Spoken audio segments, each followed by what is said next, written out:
Hello student, आपका हमारे channel में स्वागत है।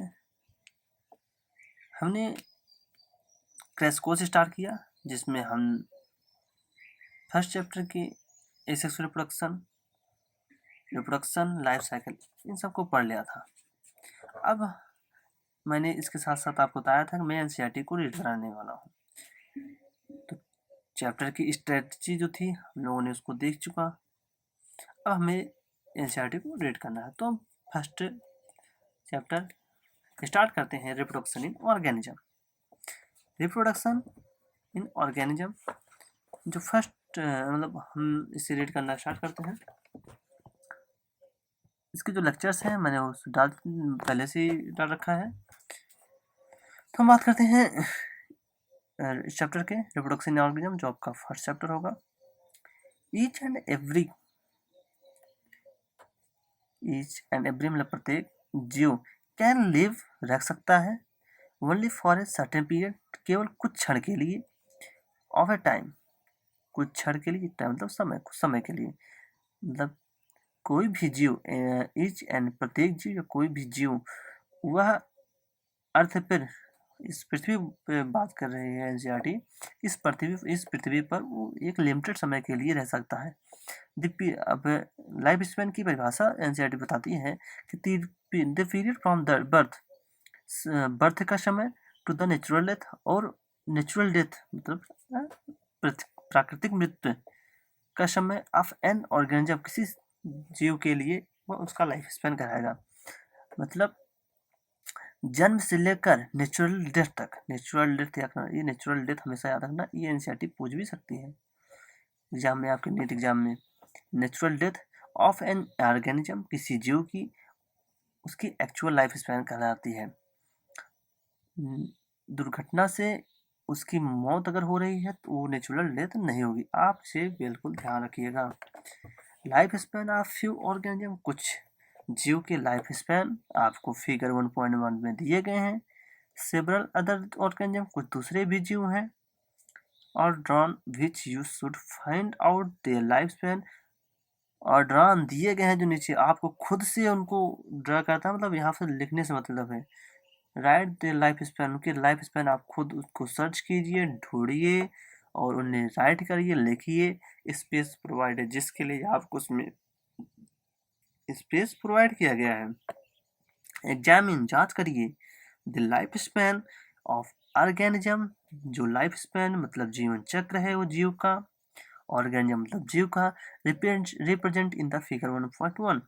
आप जांच करिए और परीक्षण करें, जांच करें या परीक्षण करें लाइफ स्पैन, जीव के लाइफ स्पैन को, जो आपको फिगर 1.1 में रिप्रेजेंट है। मैं आपको फिगर दिखाना चाहूँगा लाइफ स्पैन, आप उसे देखिए, आप खुद भी सोचिए, देखिए। एलिफेंट का लाइफ स्पैन 60 to 75 ईयर के अप्रॉक्स होता है। रोज का 10 ईयर। डॉग की बात करें 25 ईयर। रोज आपका 10 ईयर या 7 to 8 ईयर भी यूपी बोर्ड की बुक में आपको दिया गया है। 25 ईयर डॉग का। Butterfly 1 to 2 week. Crow 15 year. Banyan tree की बात करें 25 ईयर्स का लाइफ स्पैन है। Cow 25 year. Parrot 140 year. अगर क्रोकोडाइल की बात करें हम, 60 ईयर्स का लाइफ स्पैन है। Horse 50 year. Fruit fly 2 week. Rice plant 4 month, आप इसे 3 to 4 मंथ भी कह सकते हो। टर्टॉइड 100 to 150 year. Banyan tree 200 to 3 year. ठीक, ये इनके लाइफ स्पैन दिए गए हैं। आप परीक्षण कीजिए, आप खुद देखेंगे कि जितने भी जीव हैं उनका जो लाइफ स्पैन होता है एक लिमिटेड समय के लिए होता है। ऐसा नहीं है कि कोई जीव इमॉर्टल है, यानी सभी जीव का मरना तय है।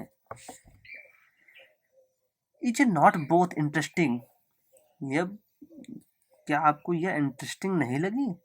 एंड इंट्रिग्यूज, मतलब अगर आप मतलब साथ में लुभावना, एंट्री मतलब लुभावना या आकर्षण, जो आपने लाइफ स्पैन देखी, आपको क्या इसमें इंटरेस्ट नहीं आया, कि आपको ये अजीब सा नहीं लगा? Not that is may be short, आप जानकर ये भी आप जानिए कि may be short and few days long few thousand, मतलब कुछ ऐसे प्लांट हैं, मे बी हो सकता है कुछ ऐसे प्लांट है जिनका लाइफ स्पैन बहुत शार्ट होता है, फ्यू कुछ दिन के लिए वो जीवित रहते हैं। कुछ ऐसे जीव भी हैं जो लंबे समय तक रह रहते हैं, फॉर थाउजेंड्स ऑफ ईयर। आप पीपल ट्री की बात कर लीजिए, पीपल ट्री ये आपका 100 से 150 साल, banyan tree 2000 year to 3000 year, इससे भी ज़्यादा। रेडवुड सेक्वोया आपको पता है सबसे लॉन्गेस्ट प्लांट है, लॉन्गेस्ट सबसे लंबा प्लांट है, उसकी भी लाइफ स्पेन काफ़ी है।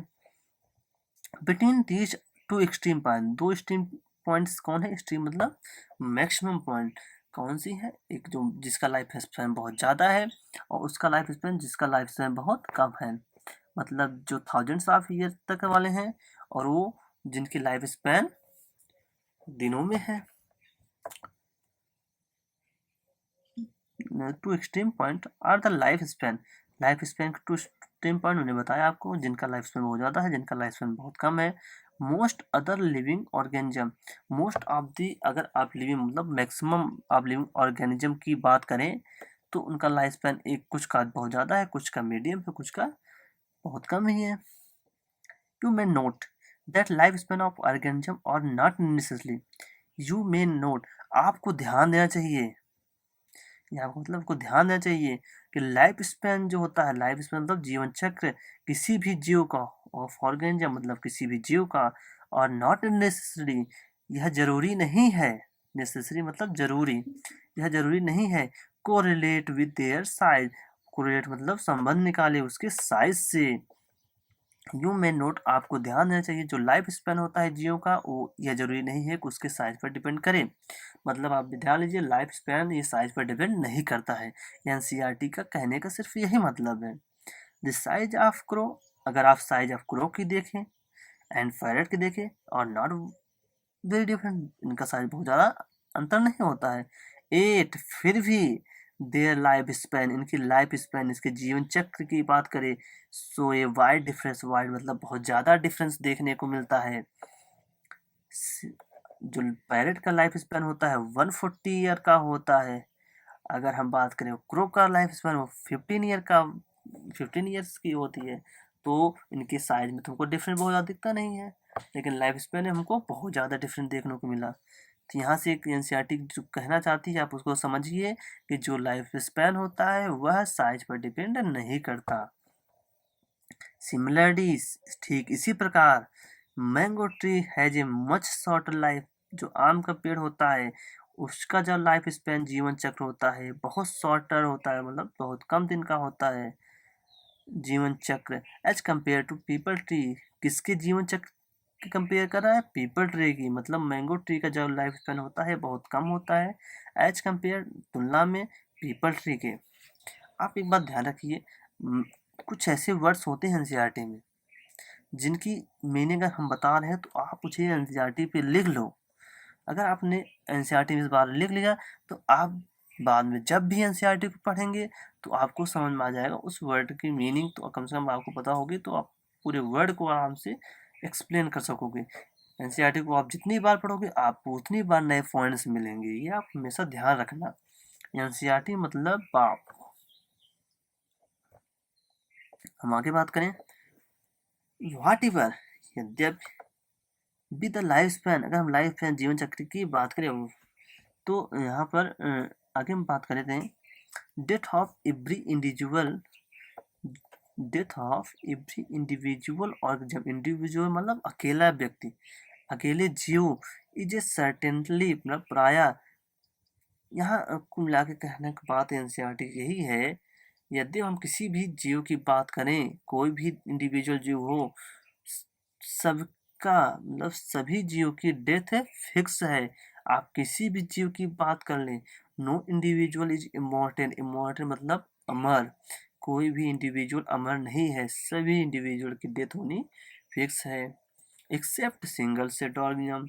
हम अगर बात करें सिंगल सेल ऑर्गेनिज्म की तो सिंगल सेल जो ऑर्गेनिज्म होते हैं वे अपने आप को इवॉल्व करके एक सेल से दो सेल बना लेते हैं, मतलब उनकी डेथ नहीं होती है। अगर हम बात करें सिंगल ऑर्गेनिज्म की, जिस सिंगल से हम बात करें, सिंगल सेल मतलब प्रोकैरियोट, जितने भी प्रोकैरियोट हैं, जितने भी प्रोकैरियोट हैं, मोनेरा, प्रोकैरियोट या प्रोकैरियोट कौन आते हैं, मोनेरा आपके आते हैं, साथ में यूकैरियोट, आपका प्रोटिस्टा की बात करें, प्रोटिस्टा, ये होते हैं यूकैरियोट। कैसे, यूनिसेलुलर। मोनेरा भी कैसे होता है, प्रोकैरियोट, यूनिसेलुलर। इन सब में क्या देखने को मिलता है हमें, ये सब जो होते हैं इनके पास जो सेल्स होती है, सेल के सेल्स होती हैं, इनके पास न्यूक्लियस होगा, बिल्कुल होगा। यूकैरियोट में होगा, प्रोकैरियोट न्यूक्लियस नहीं होता, आपको पता होगा। तो ये सेल्स जो होती हैं ये आपकी पेरेंट सेल कहलाएंगी, पेरेंट सेल कहलाएंगी। ये पेरेंट सेल क्या करेंगी, डिवाइड करेंगी, अपने आप को इवॉल्व करके दो सेल्स कन्वर्ट कर लेंगी। अगर ये सेल्स 2n डिप्लॉयड हुआ तो ये सेल्स भी 2n होंगी। ये टाइप ऑफ एक्सेसिव रिप्रोडक्शन आपको, यहाँ पर आप कह सकते हो इन्होंने रिप्रोडक्शन करके दो चीज बढ़ा, अपने अपने सेल्स को डबल कर लिया, या कह सकते हो आप माइटोसिस उन्होंने कर लिया, आपने डिवीजन पढ़ रखा है, mitosis meiosis.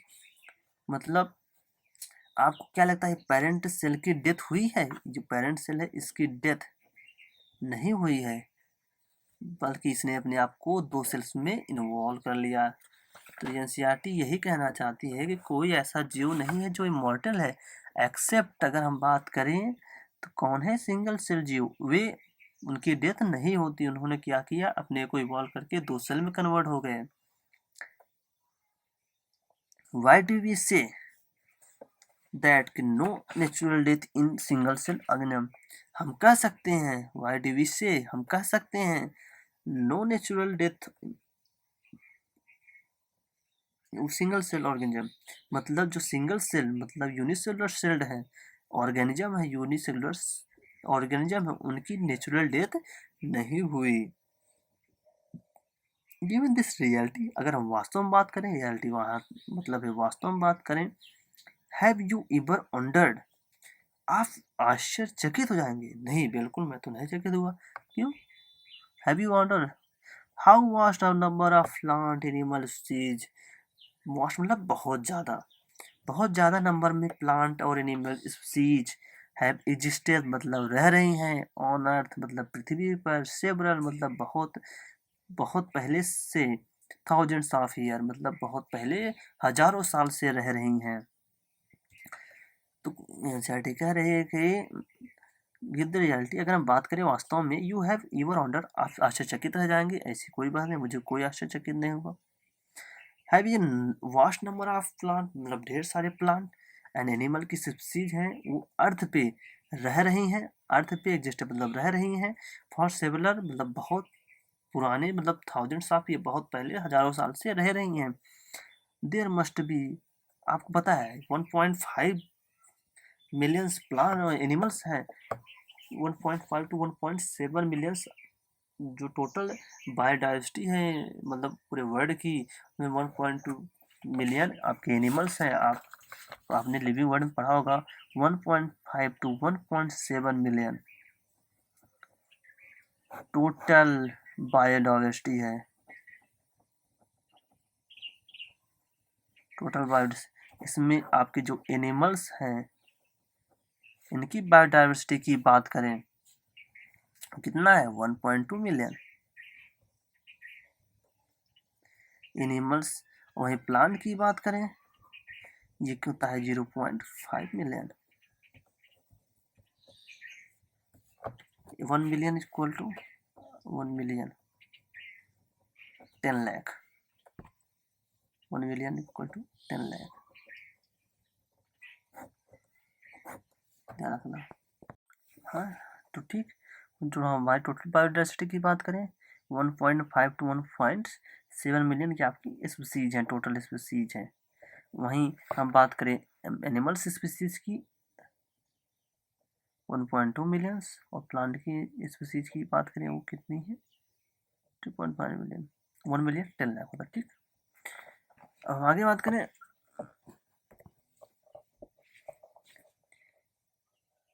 several thousands of years, and there must be some processes in living organism। कह रहा है यहाँ की, यहाँ मतलब हमारे इंडिया मतलब वर्ल्ड में बात करें, नेचर ने हमें कुछ ऐसे प्रोसेसेस मतलब हमारे अंदर कुछ ऐसी मशीनरी बनाई है इन लिविंग ऑर्गेनिज्म, जितने भी लिविंग जीव हैं, दैट इंश्योर, जो यह पक्का करता है, निश्चित करता है, इंश्योर मतलब निश्चित करता है, दिस कॉन्टिन्यूटी, कॉन्टिन्यूटी मतलब लगातार, मतलब यहाँ से रिलेशन है कि हमारी जो जनरेशन है वह एक पीढ़ी से दूसरी पीढ़ी, मतलब जनरेशन टू जनरेशन, जो हमारे जनरेशन टू जनरेशन जो हमारी जनरेशन बनी हुई है, मतलब हमारे माता पिता, हमारे दादा दादाजी से, नाना नानी से, उसके बाद माता पिता, माता पिता से हम लोग, हमसे हमारे बच्चे, ये जो कॉन्टिन्यूटी बनी है, इसके लिए हमें कुछ प्रोसेसेस से गुजरने होंगे, हमारे अंदर कुछ ऐसी प्रोसेसेस हैं। वही एनसीईआरटी कह रही है कि there must be some process, यहाँ यहाँ मतलब हमारी बॉडी में कुछ ऐसे प्रोसेस हैं, हमारी बॉडी में क्या, लिविंग जीव में, दैट इज जो क्या करता है आपकी कॉन्टिन्यू मतलब आपकी स्पीसीज को बनाए रखने के लिए। यस, हाँ, वो क्या चीज़ है स्टूडेंट, आपको शायद आपको अंदाजा लग गया होगा कि हम किसकी बात करने जा रहे हैं। We are talking about, NCERT कह भी रही है कि we are talking about reproduction, हम रिप्रोडक्शन की बात कर रहे हैं। जो आप सोच रहे हैं बस वही, something that we take for granted, जो हमें ग्रांटेड परमिशन देता है, फिक्स करता है कि आपकी स्पीसीज कॉन्टिन्यूस बनी रहेगी। हम बात करें, अब रिप्रोडक्शन की बात करती है एनसीईआरटी। अब रिप्रोडक्शन के बारे में जाने, रिप्रोडक्शन, री मतलब पुनः, प्रोडक्शन मतलब उत्पन्न करना, री मतलब पुनः, प्रोडक्शन मतलब उत्पन्न करना, मतलब ऐसे जीव जिनमें कैपेसिटी हो, कैपेबिलिटी हो कि वो अपने जैसे जीव प्रोड्यूस कर सके, तो वहाँ हम रिप्रोडक्शन की बात करते हैं। Reproduction is defining as a biological process, कह रही है एनसीईआरटी का कहना है कि जो रिप्रोडक्शन है यह एक बायोलॉजिकल प्रोसेस है। बात सही है, हम पढ़ क्या रहे हैं, बायोलॉजी। ह्यूमन या किसी भी जीव की जो रिप्रोडक्शन से रिलेटेड चीज़ें किस में आती हैं, बायोलॉजी में। तो क्या है, बायोलॉजी प्रोसेस है, बायोलॉजी फेनोमेना है, इन विच जिसमें एन ऑर्गेनिज्म कोई जीव गिव राइज टू देता है यंग वंस अपने जैसा, offspring similar to itself उसके जैसा, मतलब सिमिलर टू इटसेल्फ उसके समान, मतलब इसका मतलब है रिप्रोडक्शन इज डिफाइनिंग बायोलॉजिकल को, रिप्रोडक्शन की अगर आप डिफाइन करना चाहोगे, वह एक बायोलॉजिकल प्रोसेस है जिसमें हम किसी भी जीव की इन भी जिससे मतलब कोई जीव गिव राइज टू दे देता है अपने जैसा, सिमिलर टू से अपने जैसा, young of spring, of spring मतलब बच्चा, दी ऑफस्प्रिंग ग्रो, जो ऑफस्प्रिंग बनता है मतलब जो ऑफस्प्रिंग जो बच्चा पैदा होता है वो ग्रो करता है, मतलब बढ़ता है, मेच्योर की अवस्था में आता है, मेच्योर अवस्था, मेच्योर मतलब उस अवस्था में जहाँ वो रिप्रोडक्शन कर सके, and turn reproduce new offspring, और ये प्रोड्यूस करता है एक नया ऑफस्प्रिंग, नया बच्चा। दस इस प्रकार देयर साइकिल, जो एक साइकिल चली आ रही है, बर्थ होना, बर्थ से ग्रोथ, बर्थ, बर्थ से ग्रोथ, ग्रोथ से डेथ, ये अपने हम क्या है, ये एक प्रोसेसेस है, लाइफ साइकिल की ये एक प्रोसेसेस है, प्रक्रिया है। अगर हम बात करें जो इस प्रोसेस की बात कर रहा है, हम आपको थोड़ा समझाना चाहेंगे। कोई इंडिविजुअल है, ये कोई व्यक्ति है, ठीक, खुशी है क्योंकि होने वाला है क्या, इससे पैदा हुआ एक बच्चा, इसने क्या किया, रिप्रोडक्शन। जब इसने रिप्रोडक्शन किया, इससे प्रोड्यूस हुआ एक ऑफस्प्रिंग, क्या ऑफस्प्रिंग, ऑफस्प्रिंग मतलब बच्चा, ये क्या था, पेरेंट, ये इसके पेरेंट थे, पेरेंट मतलब माता पिता। जो ऑफस्प्रिंग हुआ, ये अभी छोटा सा बच्चा था जो ऑफस्प्रिंग हुआ। अब ये क्या करेगा, इसमें कुछ प्रोसेस से इसको गुजरनी पड़ेंगी। इसने क्या किया, ग्रो किया, मैच्योर हुआ, मैच्योरिटी की अवस्था तक गया। जब मैच्योर हुआ, खुश है बंदा क्योंकि इसका भी काम स्टार्ट होने वाला है। इस ग्रो किया, अब ये मैच्योर हो गया, ठीक है। मैच्योर होने के बाद अब ये क्या करेगा, ये फिर से रिप्रोडक्शन करेगा। रिप्रोडक्शन इसने किया, अब इससे कोई बच्चा प्रोड्यूस होगा। अब ये फिर से ग्रो करेगा। मतलब ये प्रोसेस, ये जो प्रोसेस है लगातार चलता रहता है। इसी को बोला गया लाइफ स्पैन। यही तो आपकी पूरी लाइफ साइकिल है, लाइफ स्पैन है। एनसीईआरटी आपको यही समझाना चाहती है। अब हम बात करें, लाइन्स को देखते हैं। दी ऑफस्प्रिंग, जो बच्चा होगा वो ग्रो करेगा, ठीक, मैच्योर होगा, and turn produce new offspring, और फिर से वो एक नया बच्चा पैदा करेगा। दस इस प्रकार there is a cycle of birth, cycle चलेगी। इसमें बर्थ होगा, ग्रोथ होगा, मैच्योरिटी का अवस्था में जाएगा, प्रोडक्शन करेगा, अल्टीमेटली डेथ हो जाएगी। ये एक साइकिल चली आ रही है जो आपकी जनरेशन को लगातार बनाए हुए है। रिप्रोडक्शन इनेबल, रिप्रोडक्शन इनेबल मतलब सक्षम बनाती है। The continuity of the species, continuity मतलब लगातार बनाए रहती है किसी स्पीसीज को जनरेशन आफ्टर जनरेशन। रिप्रोडक्शन एक ऐसा प्रोसेस है जो आपको सक्षम बनाता है कि आपकी जो स्पीसीज होगी वो कॉन्टिन्यूस मतलब लगातार, जो आपकी स्पीसीज होगी जनरेशन टू जनरेशन वो बनी रहेगी। You will study later in chapter 5। Later मतलब बाद में, आप स्टडी करेंगे चैप्टर 5 में क्या, principle of inheritance of and variation. इस चैप्टर में आप स्टडी ये करने वाले हैं कि कैसे जनरेशन हमारी जो पीढ़ी होती है किसकी वजह से मेंटेन रहती है। नाम है उसका डीएनए, ठीक, इसको हम पढ़ेंगे इनहेरिटेंस में।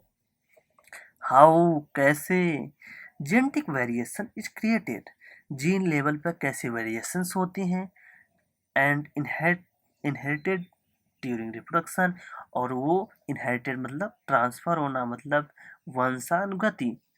ड्यूरिंग द रिप्रोडक्शन, रिप्रोडक्शन के समय वो कैसे एक जीव से दूसरे जीव में ट्रांसफर होते हैं। ये सारी चीजें हम जेनेटिक्स लेक्चर और चैप्टर 5 में पढ़ेंगे। There is a large diversity, हमें यहाँ वर्ड लेवल बात कर रहा है कि बहुत सारी डाइवर्सिटी देखने को मिलती हैं। 1.5 to 1.7 मिलियन स्पीसीज टोटल है, तो बायोडाइवर्सिटी तो वैसे ही इतना ज़्यादा दिख रहा है। In the biological word, biological मतलब पूरे लिविंग वर्ड की बात कर रहा है।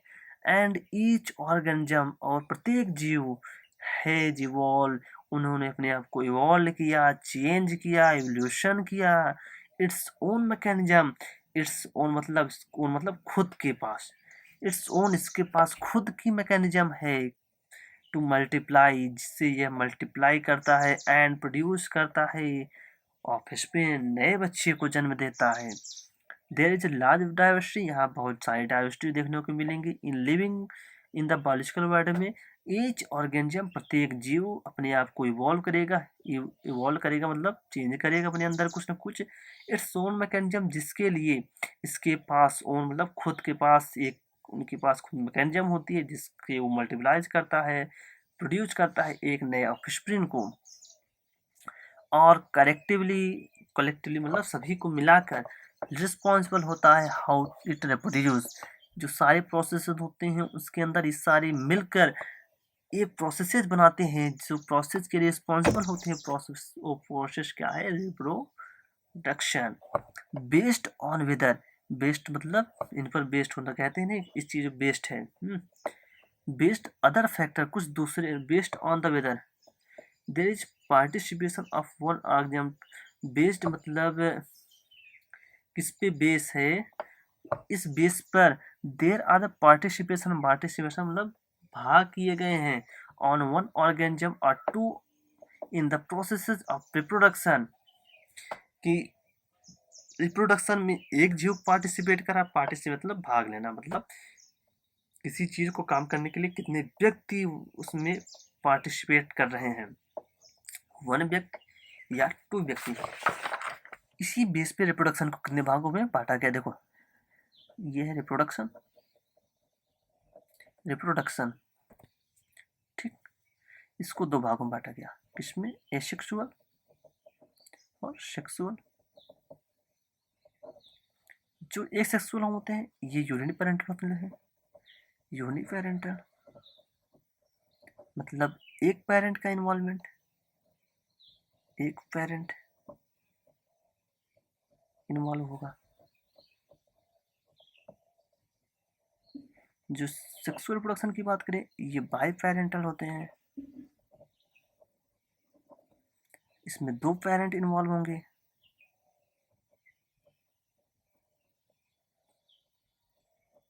इसमें दो पेरेंट इन्वॉल्व होंगे, जिसकी वजह से यूनिपेरेंट एक पेरेंट इन्वॉल्व होने के एक सेक्सुअल रिप्रोडक्शन में क्लोन बनते हैं। क्लोन मतलब एग्जैक्ट कॉपी या पेरेंट, जो होने वाला ऑफस्प्रिंग होगा, बच्चा होगा, जो उसमें बच्चा होगा वो कैसा होगा, क्लोन होगा।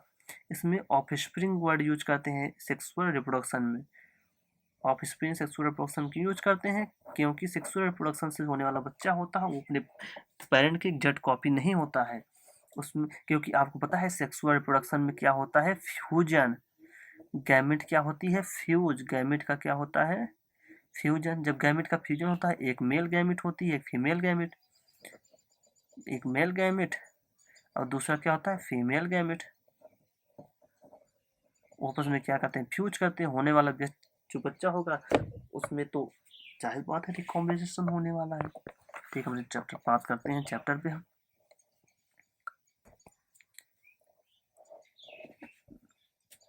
लार्ज डाइवर्सिटी, बहुत सारी डाइवर्सिटी हमको देखने को मिलती है, बायोलॉजिकल नहीं बात करते हैं, based on whether there is participation, इस बेस पर कि सेक्सुअल सॉरी रिप्रोडक्शन में कितने लोग पार्टिसिपेट कर रहे हैं, कोई एक जीव पार्टिसिपेट कर रहा है कि दो, रिप्रोडक्शन को दो प्रकार में बांटा गया है इस बेस पर। पहला, when offspring is produced by a single parent, जब ऑफस्प्रिंग मतलब होने वाला बच्चा ये प्रोड्यूस हो रहा है केवल एक पेरेंट से, विथ साथ में या बिना साथ में the involvement of gamete formation, मतलब एक पेरेंट का इन्वॉल्वमेंट है उसमें गैमेट भाग ले भी सकता है, नहीं भी, ऐसा हो सकता है उसमें गैमेट का यूज हुआ हो, ऐसा हो सकता है गैमेट का यूज ना भी हुआ हो। आप फ्रेगमेंटेशन ब्रीडिंग देखते हैं, मतलब बॉडी का पार्ट टूट के गिर जाता है, ये देखो दिखा देता हूँ, सेक्सुअल रिप्रोडक्शन, ये टाइप ऑफ सेक्सुअल रिप्रोडक्शन है। ईस्ट है, ईस्ट बर्डिंग करता है, इसने अपनी बॉडी से एक उभार निकाला, ये उभार निकलने ये सेल्स हैं, सेल्स दो भागों में डिवाइड हुई, उसके बाद ये नया बर्ड बना लिया, ये नया बॉडी, ये तो ओल्ड बॉडी था, ये जो न्यू बॉडी बनी ये ग्रो करके नया बॉडी बना लेगा। तो इस प्रकार से इस रिप्रोडक्शन में गैमेट, इसमें गैमेट का इन्वॉल्वमेंट हुआ नहीं हुआ ईस्ट में, तो गैमेट का इन्वॉल्वमेंट हो भी सकता है नहीं भी हो सकता है। वहीं आगे हम बात करें, गैमेट इन्वॉल्वमेंट हो सकता है और नहीं भी हो सकता है।